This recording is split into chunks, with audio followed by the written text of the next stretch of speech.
परमात्मा तत्वं समस्त संकल्प विकल्पमुक्तं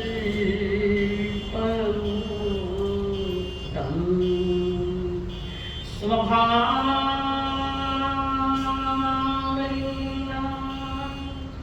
निवसन्ति नित्यं जानन्ति योगिनो स्वयमेव तत्त्वं जानन्ति योगिनो स्वयमेव तत्त्वं। धन्य ये घड़ी आगाज कानो घड़ी, धन्य आज ये घड़ी आगाज कानो घड़ी। कैसे कर्म चले बंद कैसे डले, कैसे कर्म चले बंद कैसे डले, इच्छा सुनने की आगे बढ़ी। मेरे भाव भाव के मन के भरम, तो ही ठहरेगा चित्त में धर्म। नित्य वंदन करे मन में श्रद्धा भरे, नित्य वंदन करे मन में श्रद्धा भरे। होवे हर के हमारे करम, सतगुरु तेरी शरण। मिट जाए जन्म और मरण, बहु दुख सहे कितने कर्म गहे, बहु दुख सहे कितने कर्म गहे। अब तो सत्य पे चले चरण, सतगुरु तेरी शरण।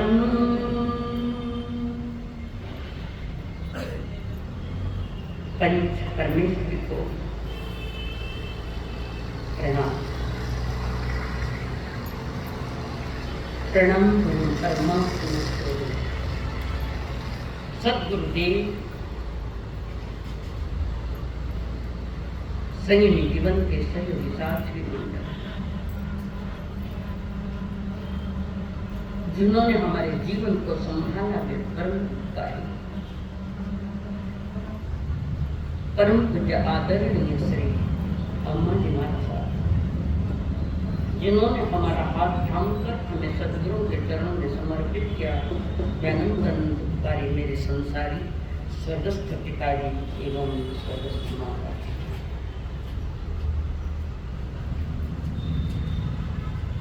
आनंद का मार्ग जानने के लिए आए हुए देवांग प्रियो, आप सभी के भीतर में विराजमान भगवान आत्मा को मेरा प्रणाम।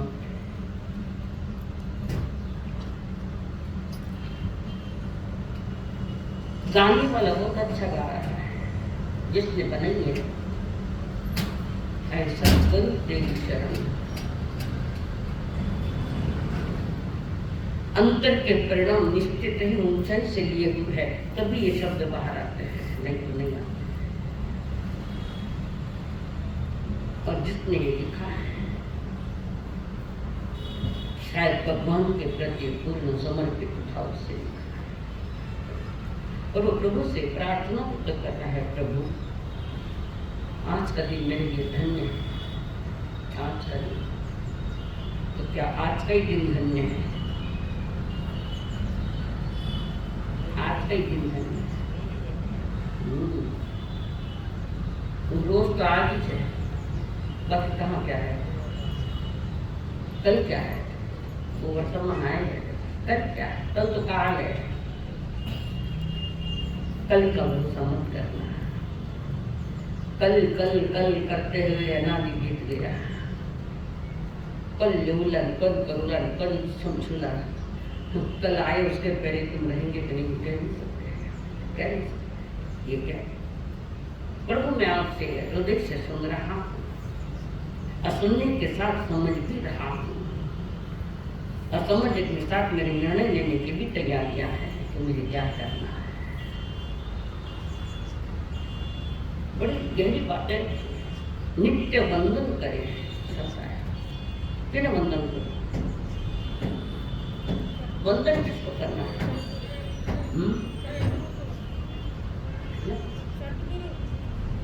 सदगुरु ने वंदन करता। सदगुरु कहाँ? सदगुरु आज है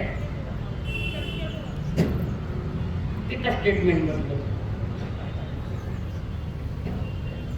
सतगुरु, सतगुरु कोई व्यक्ति थोड़ी है, व्यक्तित्व है। जिन्होंने अपने गुणों को सारे शुद्ध प्रकट कर लिया, उस गुणों को वंदन है, व्यक्ति को वंदन नहीं है। वंदन तो आर्यन सिद्ध और निज आत्मा को होता है, निज आत्मा की गुण।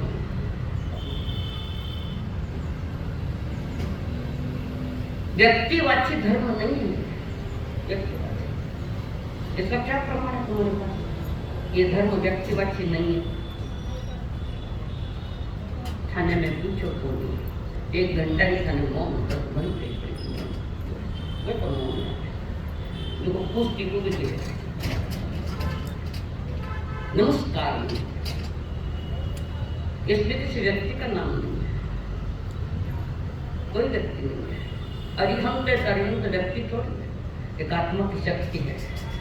आत्मगुणों को जिन्होंने प्रकट किया है, अरिहंत हो चाहे सिद्ध हो, कोई चाहे आचार्य हो, चाहे कोई पंच प्रवृत्ति में एक भी व्यक्ति नहीं है तो जिनके पास अरिहंत अवस्था पाने के जो गुण है, जिसके पास है वो गुण, जिसके पास चाहे वो भूमि का घर का क्यों न,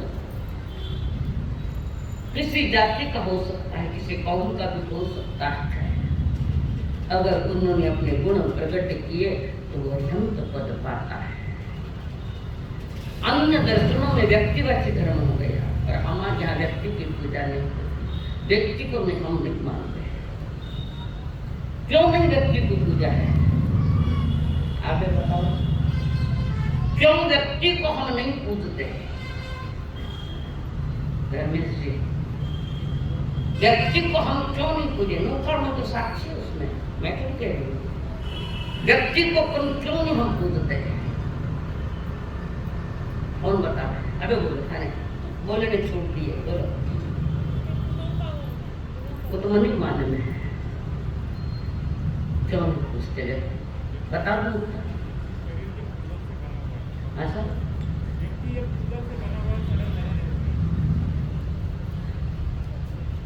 व्यक्ति की उम्र सीमा में है, और व्यक्ति को पूछते बैठे तो व्यक्ति भी नहीं रहेगा।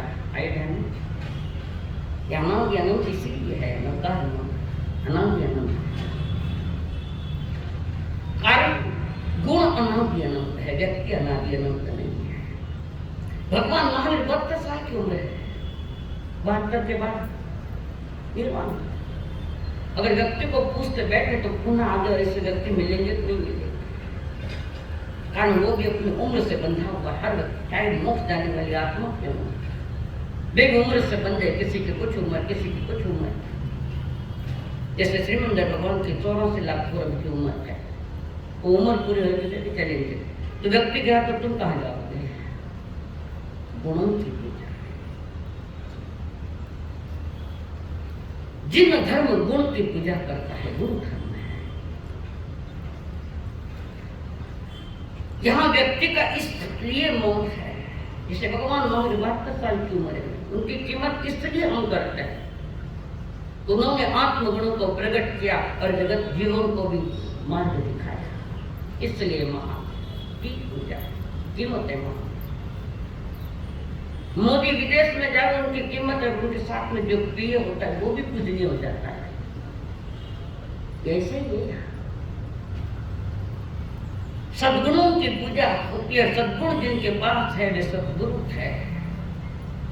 व्यक्ति नहीं है तो भी व्यक्ति के जो उन्होंने हमें जगत को दिया वो हमारे पास है।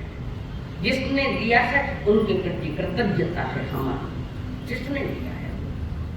सामान्य केवली हो नहीं तो तीर्थंकर केवली हो या आचार्य उपाध्याय है, सब उन्होंने दिया है, रास्ता दिखा दिया, इसलिए हमारे लिए आराध्य है। गुरु कृतज्ञता व्यक्त करता है। थाना का कोई 5 लाख कर्जों मांगना है, अर्जेंट है, उसको चाहिए अर्जेंट, दे 5 लाख अपना ही है, अब नहीं पहली बात, अब बन गया, किसी पर भरोसा नहीं।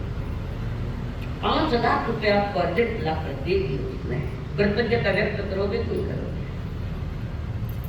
तो व्यक्ति की कृतज्ञता व्यक्त करो या उन्होंने 5 लाख रुपए दिए उसके लिए कृतज्ञता व्यक्त करो, किसके लिए? आ गया तुम्हारा प्रश्न का उत्तर। 5 लाख रुपए दिए और समय पर हमें संभाल लिया तो उनके प्रति कृतज्ञता को नोट दिया। ऐसे ही जिन धर्म गुणों की पूजा करता है, गुण महान है, सद्गुण जो प्रकट हो गए, कर्मों के आवरण जिनके निकल गए, कुछ के निकलने थोड़े बात है, उनके प्रति तो कृतज्ञता व्यक्त कर रहे हैं। कबीर जी ने भी किया, कबीर जी ने भी तो कृतज्ञता व्यक्त करी है। किसके प्रति की कृतज्ञता, किसके प्रति व्यक्त की? कबीर जी ने। आप पीछे कोई बोले? आनंद नहीं मान,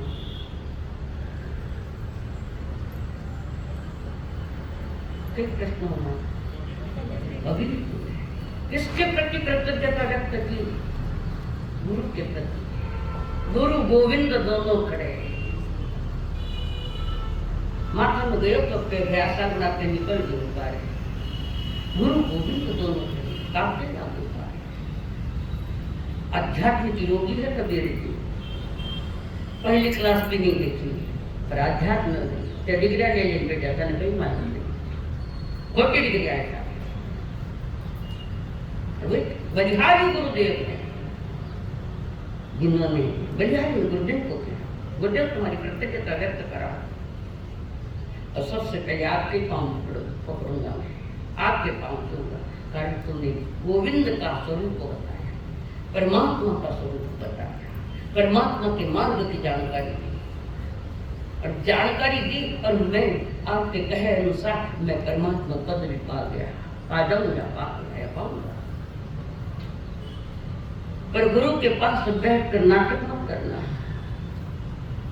संसार नाटकीय बड़ा। गुरु के पास बैठकर भी तुम शुभ होंगे ये कोई जरूरत नहीं। गुरु के पास बैठकर तुम शुभ होंगे, तुम पुण्यशाली होंगे ये कोई जरूरी थोड़ी है। महावीर जी के साथ में गौशालक था, एक तरफ गौतम जी थे, कौन थे महान?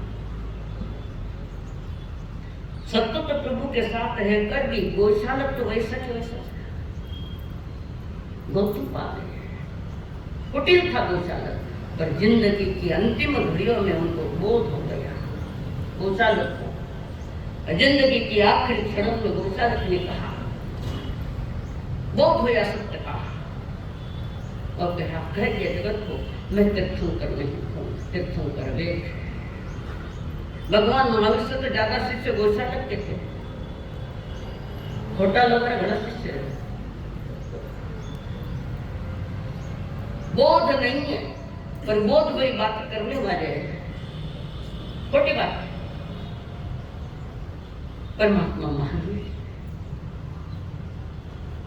बाह्य भावनाओं का जो चिंतन दिया विश्व को लेकर दिया है। सबसे कठिन सबसे कठिन भावना है। बाकी के तुम भा सकते हो, पर ये आखिरी भावना जो है ये बड़ी कठिन है। करण वाला ने कठिन है, करण वाला ने कठिन थोड़ी है। बोध ही दुर्लभ भावना, बोध, स्वयं का बोध हो, स्वयं का स्वयं के लिए ज्ञान हो जाए, दृष्टि मिल जाए, वो बोध ही दुर्लभ है। और बोध ही दुर्लभ जो भावना, जो बोध है, स्वयं का बोध, जिसको कहते हैं सम्यक दर्शन। बाकी सब बहुत बार मिला, पर ये नहीं मिला, बोध नहीं मिला, सम्यक दर्शन नहीं मिला। वो नहीं मिला तो सारे मिले साथ गए, अनंत बार गए, तो नई बात छोड़ है अनंत। और जिसको बोध नहीं है, महावीर उसी के पाप कहते हैं, मूर्छा भाव। मूर्छा को ही प्रभु ने पाप किया। मूर्छा ने पर द्रव्य में, पर पदार्थ में आसक्ति रखना, अट्रैक्शन होना, जगत के जड़ पदार्थों के प्रति मूर्छित होना। बेहोशी का नाम मूर्छा है, बेहोशी। एक आपको उदाहरण बताऊं, कोई किसी घर का कोई मेंबर है और उस मेंबर को सीवियर अटैक आ गया, अर्जेंट हॉस्पिटल में ले गए, डॉक्टरों की ट्रीटमेंट चालू है और घर परिवार को पूछकर कह दिया कि वेंटिलेटर लगाना पड़ेगा, या अंतिम उपाय, कोई निकल जाते कोई आगे चले, वेंटिलेटर लगाना है। आप भी कहेंगे लगा, पर उसको बचा, वो होश में नहीं है, शुद्धि में नहीं है, वेंटिलेटर लगाया, स्वयं की श्वासोश्वास उसको नहीं मिल रही है, ये कृत्रिम श्वासोश्वास दी जा रही है वेंटिलेटर पर। और डॉक्टर ने कहा 72 घंटे का समय देखते हैं। 24 घंटे निकला, थोड़ा सुकून मिला, और 24 घंटे निकला, और डॉक्टर कह रहे हैं अभी 72 घंटे पूरे नहीं हुए, और 72 घंटे की तैयारियां, 72 घंटे पूरे हो गए। डॉक्टर कहे, अगर डॉक्टर कहे डेंजर से बाहर आ गया, खतरे से बाहर आ गया पेशेंट, और पेशेंट ने आंख खोली, और पेशेंट ने जैसे ही आंख खोली और आप खुश हो गए, चलो ये होश में आ गया, जीव में जीव आ गई, क्यों नहीं करो, सारी तरफ संदेश से जा रहे कि पेशेंट होश में आ गया है। खुशियां मनाई, डॉक्टर के 7 दिन तो रखना पड़ेगा, अभी 3 दिन तो वो उधर, 4 दिन वो कहेगा डॉक्टर 2 दिन तक तो ही रख लेते, प्रॉब्लम नहीं, क्यों, होश आ गया है। एक शरीर का होश आएगा कितनी खुशी मना रहे थे, आत्मा का बोध होगा तो वो खुशी कितनी होगी। ये तो प्रैक्टिकली अनुभव की बात है, किसी की सुनी नहीं और किसी के देखा देखी। शरीर के होश में आदमी इतना पगला गया तो आत्मा का होश कब आएगा? आत्मा का होश जब आएगा जब जीव ने सत्य को अनुभव कर लिया, सत्य को जान लिया, सत्य की अनुभूति हो गई है, वो सही बात है। परमात्मा के बार बार कहते आत्म्या जागरे कितनी झोपर तुम्हें सिलवाता, कितनी झोपर तुम्हें सिलवाता। संजय को मर गया उसके प्रॉब्लम में दिख तो नहीं आ रहा। कायनाद निष्फल गेला जागन आली, कायनादी निष्फल गेला जागन आली, क्षण भर तुझला। एक क्षण जागा, एक समय डोक्यावरती चढला तुझिया प्रपंच हा मायेचा,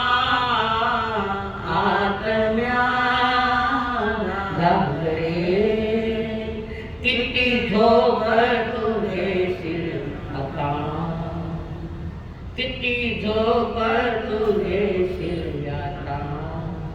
मैंने कम समझे पण थाने तो समझे मराठी मुझे नहीं समझे थोड़ा बहुत समझे। काली अनादि सफल हुई अनादि पिता सफल हुआ क्या आपका? यहाँ जो आए हो आप किस लिए आए? विफल होने के लिए तो सफल होने के लिए क्या होता है? सफल होने के लिए गांव में हंसते थे तो मुझे भी हंसी आया पर समझ पड़ा जहाँ जैसे ही आप सुनते कि वहाँ कर तुम्हारा साथ समझ में आ गया बराबर सगन समझ में आ गया सबरे समझ में आ गया सब रमत हाथ शेर को सबरे समझ काल नादी निष्फल गेला जागन आली क्षण भर तुझना डोक्यावरती चढला तुझिया प्रपंच मायेचा आत्म्या जागरे किती झोप तुझे शिरयाता। मुख की निद्रा है शरीर की निद्रा से तनाली बात जागते रहे पर मोह की निद्रा से बाहर प्रभु कहते हैं बोधि दुर्लभ भावना कि ये बोध हो जाए मेरे को कि मेरा भी अस्तित्व है मैं ज्ञान दर्शन वाला मैं चैतन्य स्वरूप हूँ मेरा अस्तित्व है उस अस्तित्व का बोध हो जाना उसका नाम बोधि दुर्लभ भावना है। ये बोधि दुर्लभ भावना किसने भाई थी इतिहास में? बोधि दुर्लभ भावना किसने भाई थी?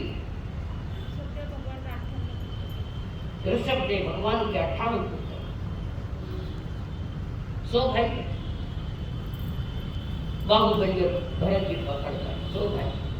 इन भाइयों में जमीन के लिए झगड़े चल रहे हैं बाहुबली जी में और भरत महाराजा ने जमीन के लिए झगड़े। ये झगड़ा के आगरा छोड़ हर जगह झगड़ा ही थे। बाहुबली और भरत जी चक्रवर्ती है तो चक्रवर्ती के लिए तो 6 खंड साधना ही पड़ेगा 6 खंड साधना पड़ेगा। भरत क्षेत्र में 32,000 मुकुट बन राज्य 32,000 देश है। हाँ विज्ञान का ज्ञान में नहीं आया 32,000 देश और 32,000 मुकुट बन राज्य है। और जब तक उन राजाओं को भरत जी जीतते नहीं तब तक उनका आयुषशाला में चक्र नहीं आता सबको सब जीत लिए तो चक्र आयुषशाला में आ जाएगा फिर वो चक्रवर्ती कहलाएंगे तब उसके पहले। और भरत महाराजा ने चालू किया है क्षेत्र जीतने के लिए और 58 भाई देख गया कि भरत चक्रवर्ती के सामने हम टिक नहीं पाएंगे। हारकर प्रभु के दरबार में जाने की अपेक्षा जीत कर यहीं जाऊं मैं तो चला जाऊं मुझे कुछ चाहिए नहीं। जीत किसकी? जिसने संसार की पकड़ रखी या जिसने संसार की पकड़ ढीली कर दी जीत किसकी है?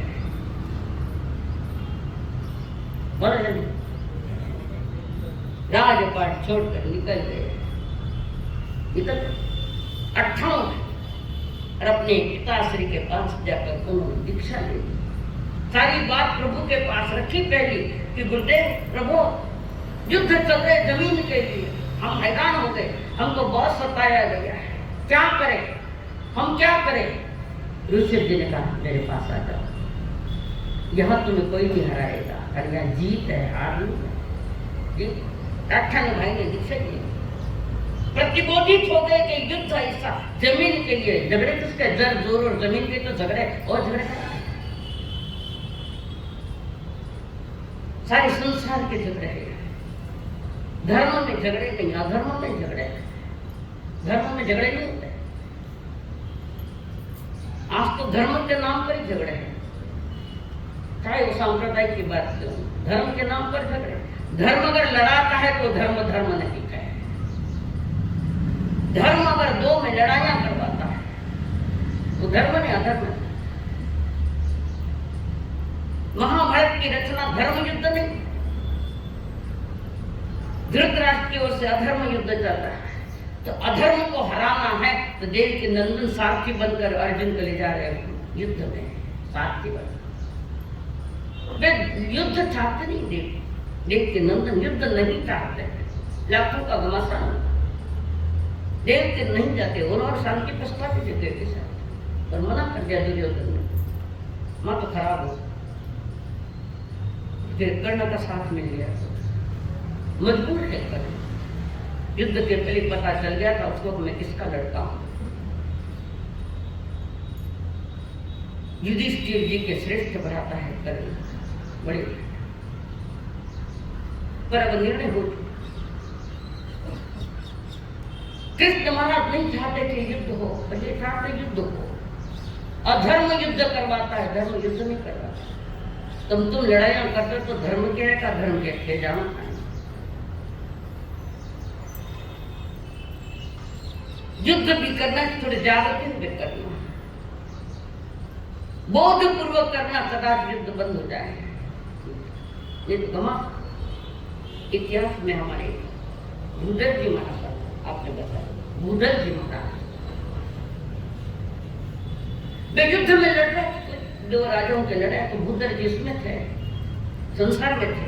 वे भी मैदान में उतर गए, ऊंटनी पर बैठे हुए हैं युद्ध करने के, ऊंट के ऊपर, और लड़ाई करते करते किसी की तलवार लग गई, ऊंट को गर्दन कट गई और वहीं मैदान से बाहर आ गए और संत बन गए। बोध हो गया युद्ध होते पर जीवों को दुखी करना। ऊंट पर बैठे युद्ध के मैदान में ऊंटनी का दुख हुआ तो बोध हो गया ये संसार ऐसा है। उतर के साधु बन गए, आप शिष्य हुए उनके उधर जी महाराज। उन्हीं की परंपरा में रघुनाथ जी महाराज भी, रघुनाथ जी महाराज बुद्ध जी के शिष्य, और रघुनाथ जी महाराज के शिष्य संत भीखण जी निकले तो हमसे हम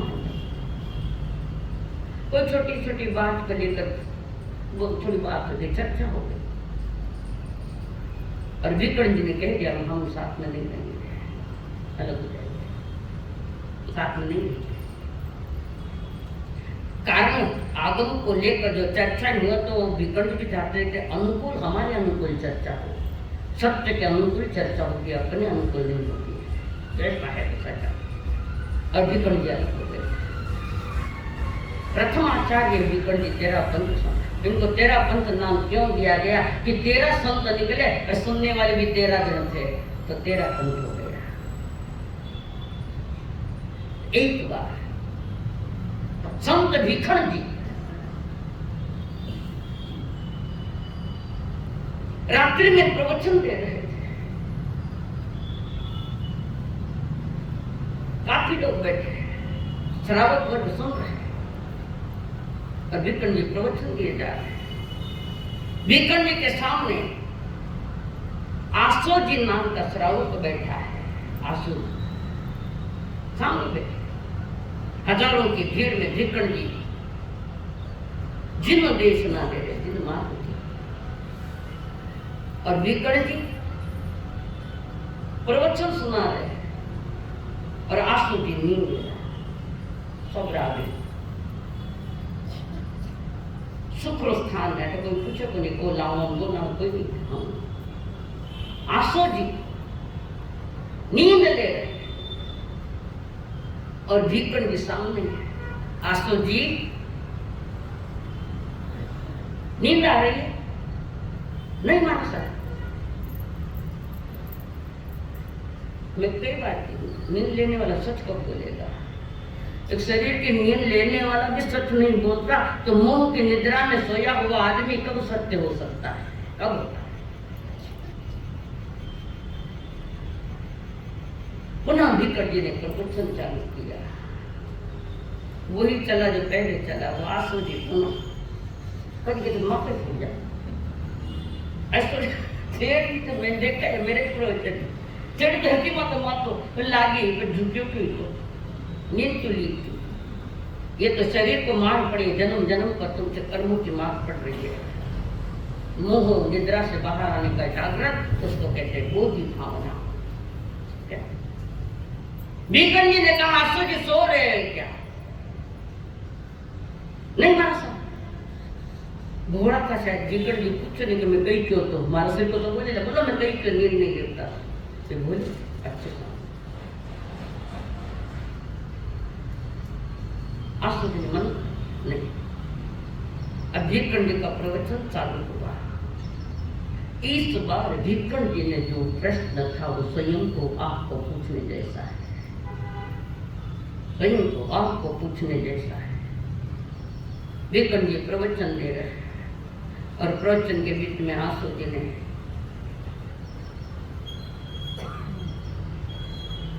बीकन जी ने प्रश्न किया, बीकन जी जागते हो?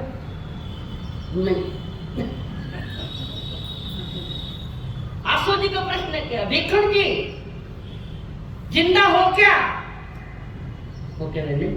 मेरे को वही प्रश्न होगा वापस, ये दूसरा ही प्रश्न है। बोलो बीकन जी कह रहे, बोलो आसू जी तुम जी रहे हो क्या? पूछो अपने से, पूछो ये प्रश्न। और आसू जी ने नींद में कह दिया नहीं बच्चे मरो तुम। नींद लेने वाला कभी उसके ध्यान में नहीं आया कि ये क्या कह रहा है, नींद है वो तो। और नींद में आप में जो भी बोलेगा वो गलत। कई बार नींद में लोग भी चलते हैं, नींद में चलते हैं।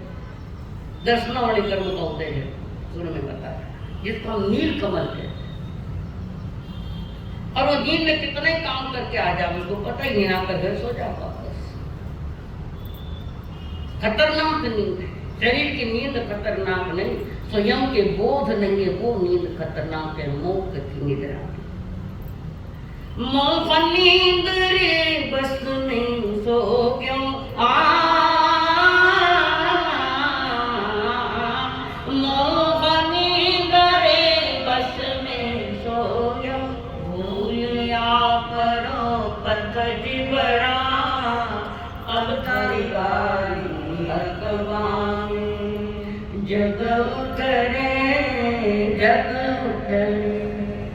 जग उतरे मारा चतुर भावना अब थारी वाणी भगवान में अब थारी वाणी भगवान। परमात्मा का प्रयास सदा जगाने का, जगाने। कोई जागता है का सुख के साथ, कोई जागता है कोई जागता। जिसका सही पुरुषार्थ वो जाग जाकर मुंह नहीं बाहर।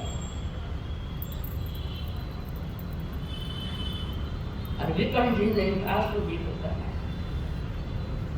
जीवता हो गई कि नहीं?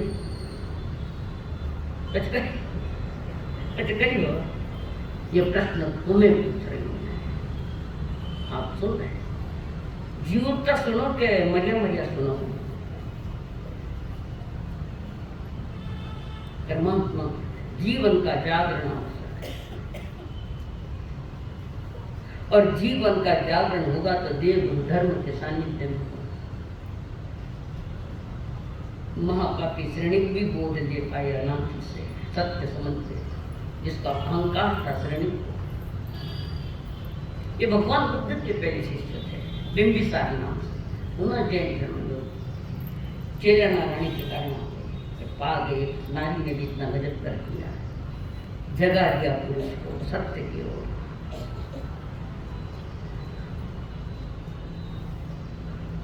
वो आंसू जी हम लोग की, आप हम जागरण किस लिए आवश्यक है?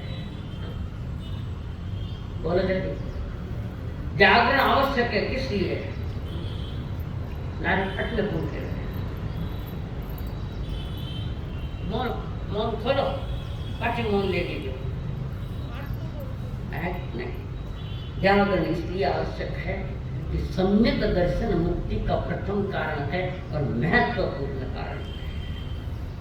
सम्यक सत्य का अनुभूति, सत्य की अनुभूति, सत्य की प्रतीति, सत्य के प्रति श्रद्धा जाग जाए, वो सम्यक दर्शन जो मुक्ति का कारण बनता है, प्रमुख कारण है। ज्ञान भी बहुत सीख लिया, चारित्र भी बहुत पालने वाले बैठ गए, पर दर्शन अगर तुम्हारा सही नहीं है, तुम्हारी नजरिया सही नहीं है, तो ये सब बेकार बेकार। इसका मतलब पढ़ना नहीं से बात नहीं। पढ़ते वक्त तुम होश पूर्वक पढ़ो, जागते हुए पढ़ो, कारण जागना जिंदगी है, सोना मौत है।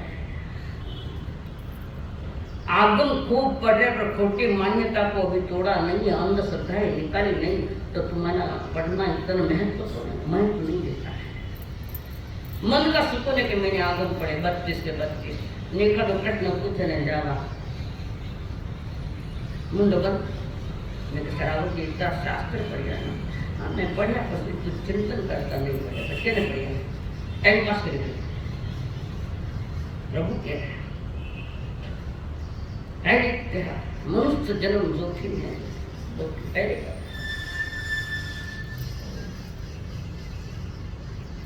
उम्र गंवा कर आज हमको कितनी पहचान,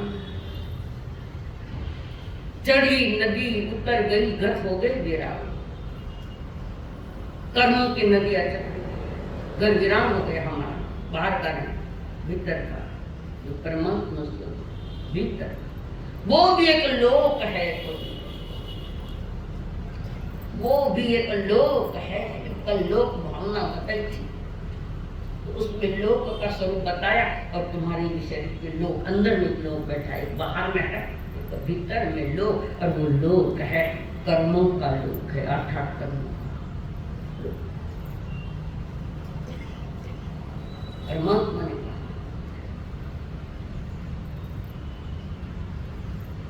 कि वे क्या है, आत्मबोधि का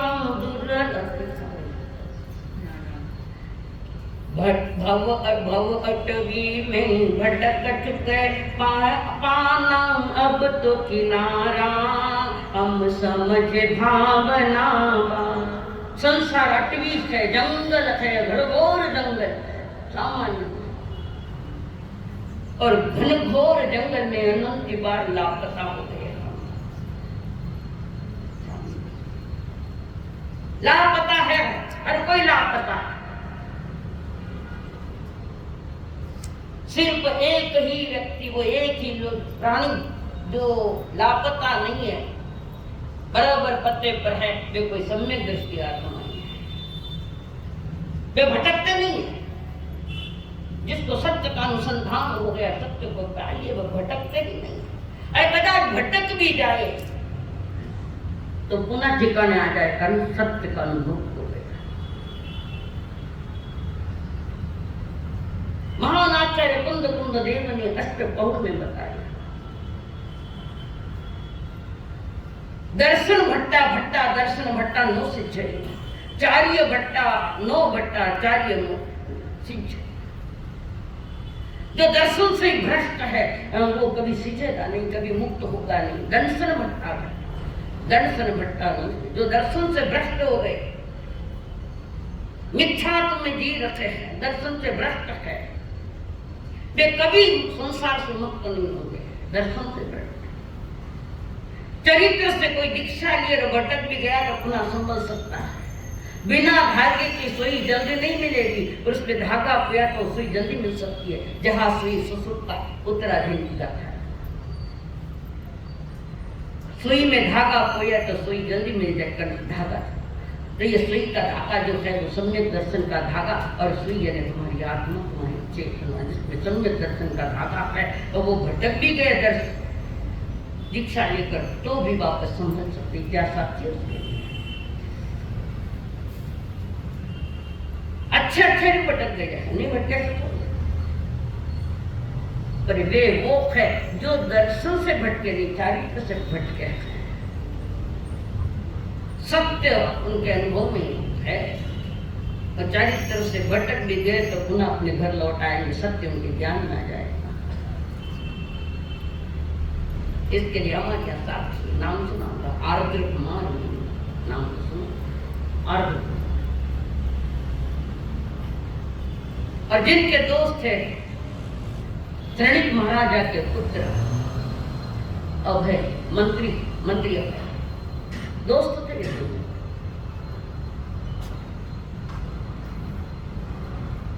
और ये अनर्थ कुमार आर्य देश में नहीं जन्मे, अनार्य देश में जन्मे। वो समझ भी नहीं पाए कुछ, पर दोस्ती पक्की थी। एक बार मंत्री अभय कुमार ने अपने मित्र के लिए भेंट भेजी, भेंट कई भेजो थे भेजा, बेटा री सगाई करे ने बाबा ने ड्रेस भेजे, मां तो खराब है, कई भेजो सगाई हुई कि लड़को भारी मोबाइल दे दे, फिर बोल बोल करो। कभी किसी ने अपनी बच्ची की शादी की तो उसमें महासत्यों की जो कहानियां है ऐसी किताबें दी, कभी धार्मिक उपकरण दिए, कभी धार्मिक किताबें दी, कभी। एक तो मुझे प्रश्न क्या था, हमारा सामान घर का खानदान का लक्षण नहीं है, मैंने ड्रेस पहरा हूं, पर आज बहुत मानी को ड्रेस पहरा है। इसलिए एक बात नोट कर लेना, हमें अच्छी कन्या नहीं लाना है, छत्रों ही ना, हमें अच्छी कन्या नहीं लाना है, अच्छे माँ की कन्या लाना है कि माँ के संस्कार क्या है, अच्छे माँ की कन्या लाना। खाली अच्छी कन्या मत देखो, बाहर रूप पर रींझ गए तो आगे फजीती है, धन को देख कर क्या तो पुनः फजीती, रोब जमेला हमारा बाप राटो तो लाए, कोई भी शादी उसमें धार्मिक उपकरण किताबें दो, वो पढ़े ना पढ़े पर सामने वाले देखेंगे परिवार धार्मिक है तो धार्मिक किताबें है। एक हाथ ऊपर करो जिसने अपनी बच्ची की शादी में 12 के 32 के 32 आगम इसमें दहेज में रखे, एक हाथ ऊपर करो, भटक जाओ पूरे, समझ में नहीं आया तुम्हारे पाप सारा सामग्री पाप भेजी, धर्म की सामग्री बोध नहीं जीवन का, सत्य का अनुसंधान। और आर्द्र कुमार जी अभय कुमार के देश अनाज देश में पता, अनाज देश है जहां धर्म जान बना, अभय कुमार के लिए वे उपकरण भेजे आर्द्र कुमार दोस्त के लिए। और अनाज देश में क्यों जन्मे उसका कारण था, पूर्व भाव में संयम लिया था और संयम में जो दोष लगे उस दोषों की आलोचना नहीं की। अनार्य देश का खून धमनियों में बह रहा है, उसको जागरण कराने वाले अच्छे दोस्त मिले, दोस्त करना तो अच्छे करना जो तुम्हारे जीवन की ऊंचाई के लिए तुम्हें साथ दे। व्यसनी ने दोस्त बनाई जो मत, दारूया गुटखा खाओ वाला पता नहीं क्या क्या खा रहे, भक्षा बक्स का विवेक नहीं, ऐसे दोस्त मत करना, अकेले रहना अच्छा है, कम से कम जीवन बिगड़ेगा तो नहीं उठा तो नहीं उठा, पर जीवन बिगड़ेगा तो नहीं कम से कम। और अभय कुमार भी मुख्य वस्त्रिका कुंदनी मठानक में घनी कुंदनिया पड़ी है, भूल भूल जावे पर मोबाइल मालूम पड़ गयो थानक में ले के दौड़ती आवे, पहले फोन करे मारो मोबाइल बटे है के ऐसा किसी ने हमारी कुंदनी ली के बात पतन के कारण नहीं तो क्या कुंदनी संभालना नहीं आया तुम्हें। 8 दिन थाने मुक्कत्या दी बंदी 8 दिन फेंकी बटे जिगलो पड़ी है मुक्कत्या, इसको सज्जन कहूं तो मूर्ख कहूं मैं, शब्द पढ़ थोड़ा बोध करो, जीवन का बोध करो। वो मोक्ष मार्ग का भी अगर समझो नहीं मिल रहा, सम्यक दर्शन नहीं मिल रहा, तो तुम्हारी पूर्व भूमिका जो सम्यक दर्शन के पूरे लिए जो पूर्व भूमिका है उसको भी संभालो, जो श्रावक के जिसको 21 गुण करते चालू कर रहे हैं वर्षों से। आर्द्र कुमार क्या है, आरिशा के सामने बैठे हैं, धागा मोमबत्ती पहले गला पे बैठे, आप भी घाले ना जिन्हें बाल पहने गला में पहन लीजिए, हमको काटे लगाए थे, नाक पर ही लगाए थे,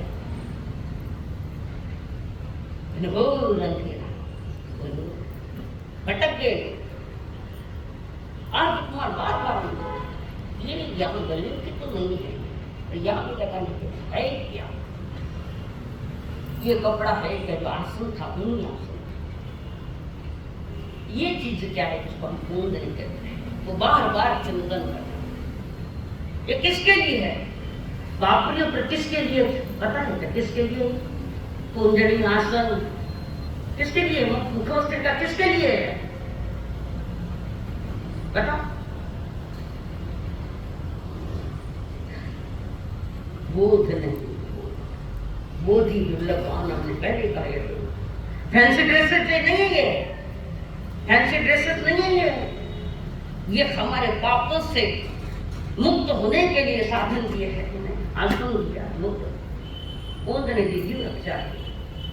जीवारी रक्षा करो तो थानी रक्षा हो जाए, नहीं तो थाने कोई रक्षक नहीं। तुम ही तुम्हारे रक्षक और तुम ही तुम्हारे भक्षक हो ना। तुम आनंद कुमार को पहले है क्या?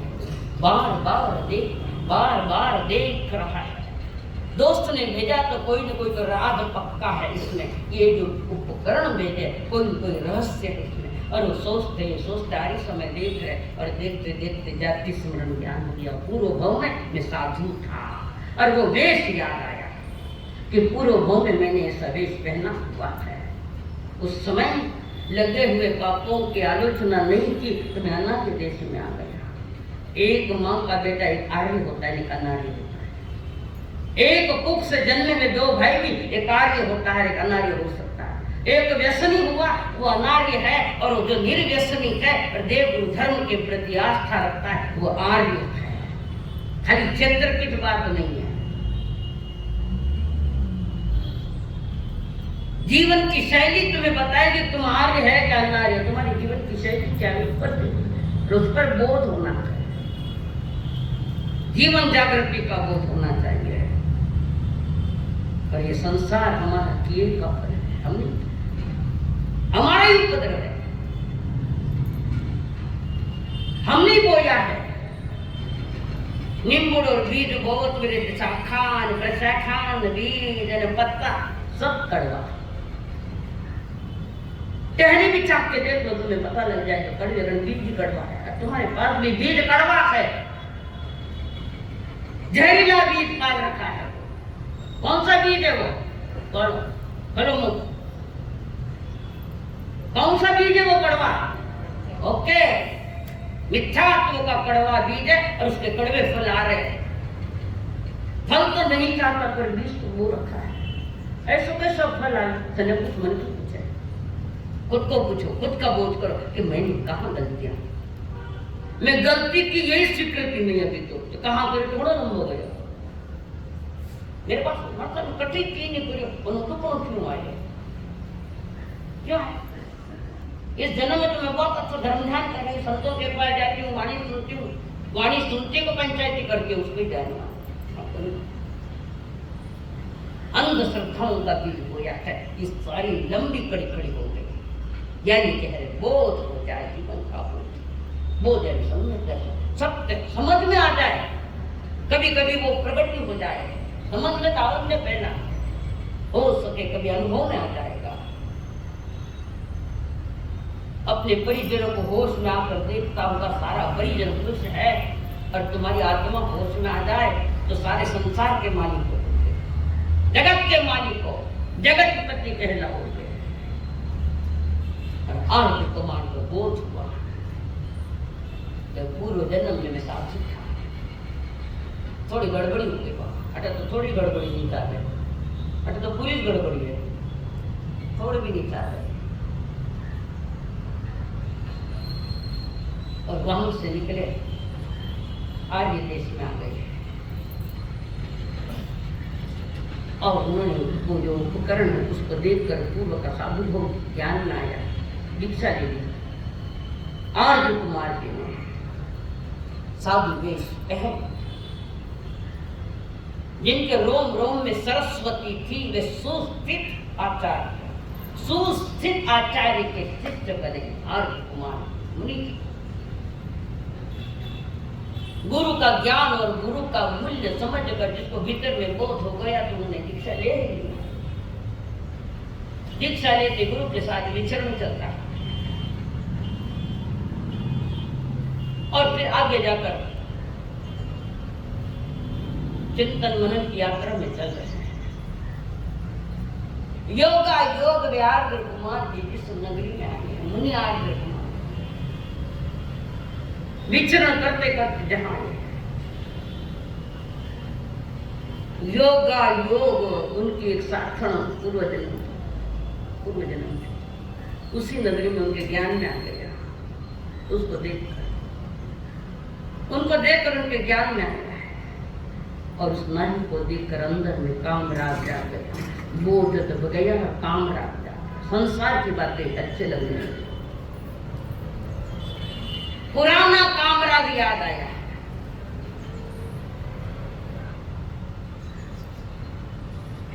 और जो ब्रह्मचारी उसके ब्रह्मचर्य में दोष लगता है, पुराने काम राग याद करे तो थाने 9 बार से इसमें पूर्व के काम लोग याद करे तो परदेसी को छाछ का दृष्टांत है। ये दृष्टांत क्या है पुनः बताऊंगी कभी, जरूर बताऊंगी। 9 वार्ड से जो शुद्ध ब्रह्मचर्य 9 वार्ड लगाए कुंपण, उसमें भी गड़बड़ियां होने लगी। कल वार्ड ताले नहीं तोड़ के फेंक दिया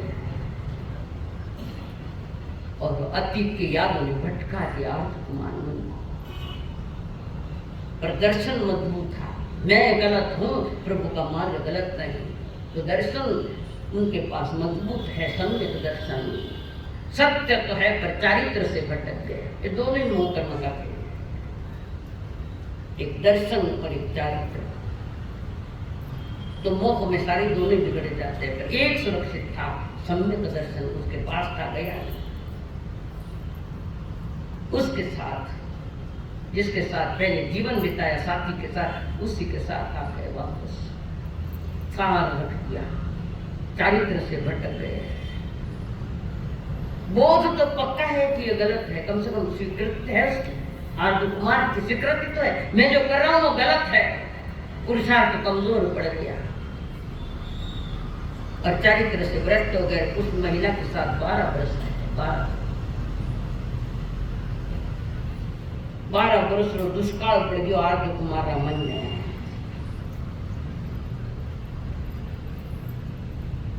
और उसके बाद इस 12 वर्ष में एक लड़का हुआ आर्य कुमार,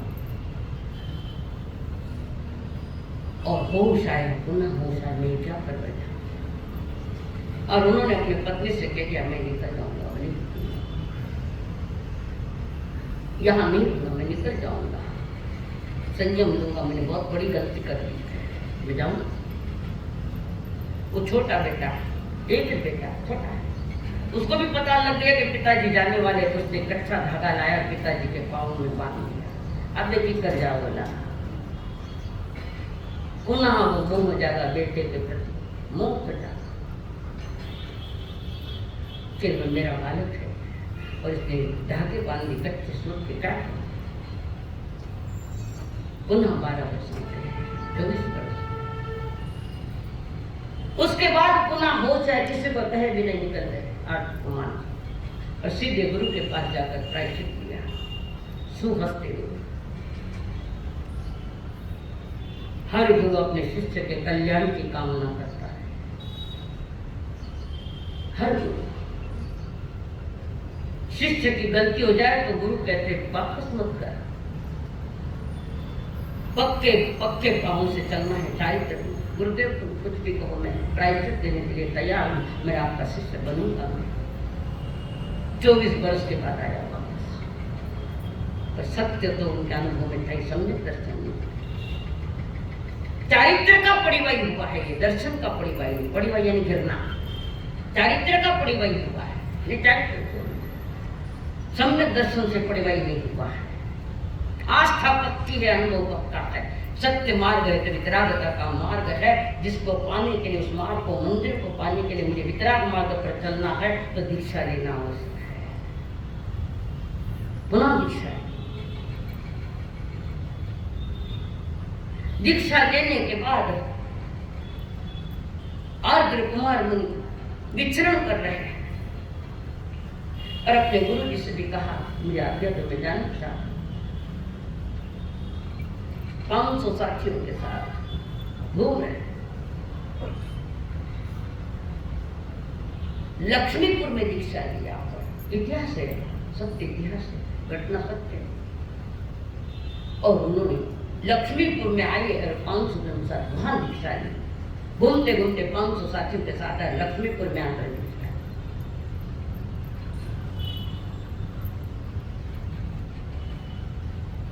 उसके साथ विचरते विचरते नगरी में आए। उस नगर के सारी कन्या एक मंदिर में आई। आठ कुमार मुनि मंदिर में बाहर खड़े टांग में,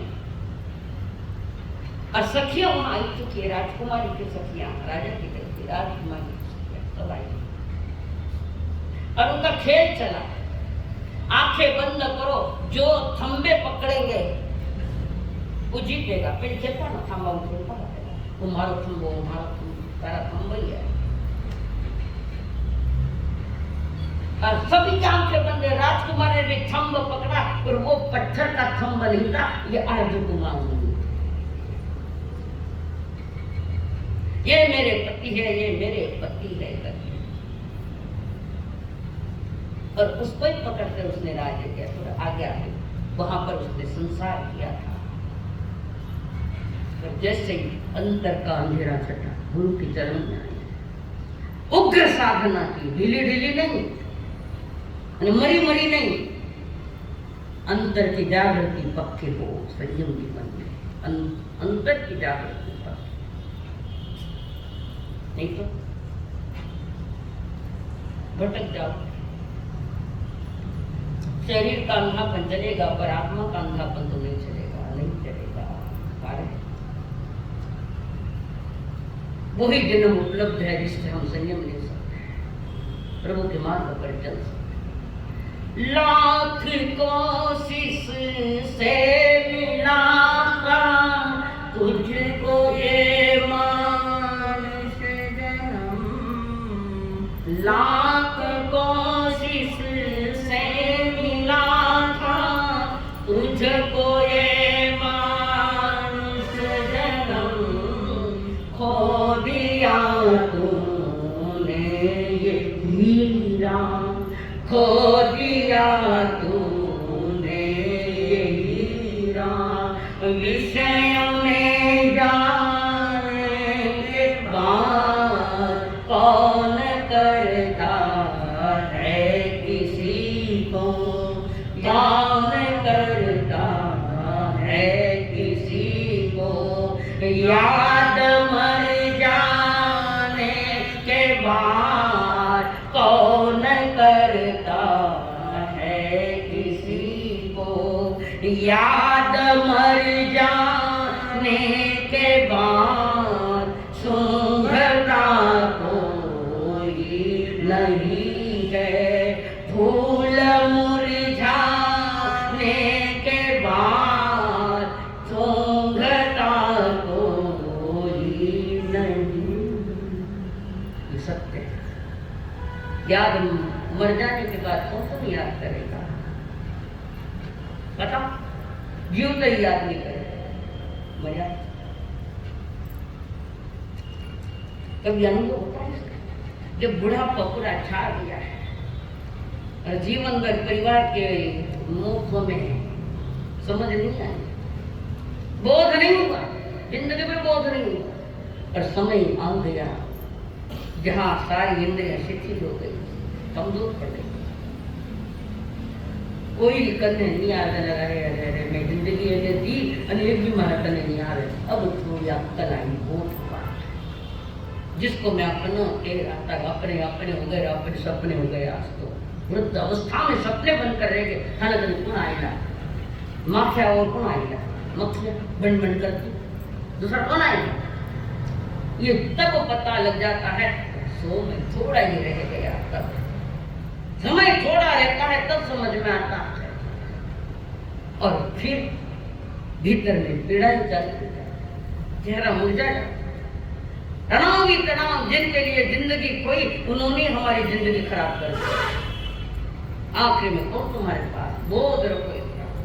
हम ये नहीं कहते कि तुम परिजनों के साथ रहो, मत या रहो, ये मेरा विषय नहीं, पर रहो ऐसे। मैं घर का ट्रस्टी हूँ, मालिक नहीं, अध्यक्ष नहीं, ट्रस्टी बनकर और फिर उनके पास आकर दीक्षा, कठोर जीवन पाला, कठोर संयम पाला, विचरण करते करते रात गई नगरी में आए, विचरण करते करते, और उस नगरी का पटशाला का एक हाथी मदोन्मुक्त हो गया, मदोन्मुक्त। उसके गंड स्थल से कुछ झरता है तो उस गंध से मदोन्मत्त हो जाता है हाथी, जल्दी किसी का पकड़ में नहीं आता, पागल जैसा हो जाता है। लोगों को रोंदते कोई पकड़ में नहीं आ रहा, लोगों को रोंदते वो हाथी चारों तरफ दौड़ रहा है और सामने से आए आर्द्र कुमार सामने है और हाथी उसी दिशा में आया। आर्द्र कुमार ने हाथ ऊपर करके हाथी शांत हो गया। कितनी ताकत संयम, मदोन्मत्त हाथी को शांत करके आर्द्र कुमार ने मुनि सबने पूछा, उनके साथियों ने पूछा, अबे कुमार मंत्री ने पूछा, मदोन्मत्त हाथी को तुम वश में कर सकते हो?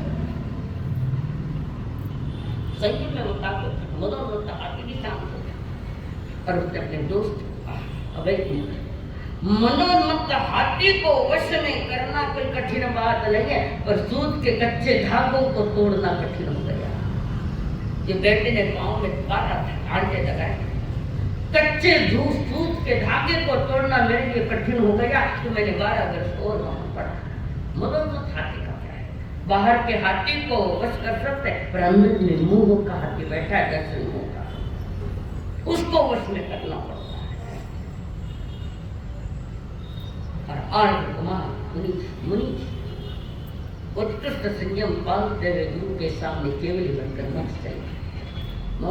बोधि भावना जो दुर्लभ है, बोध करो, पहले तो ये बोध करो कि मैं उस स्थान का मैं जीव हूँ जो कर्म भूमि का है और मैं मनुष्य हूँ और मैं यहाँ आया हूँ तो मुझे कुछ अच्छा कर्म करना है।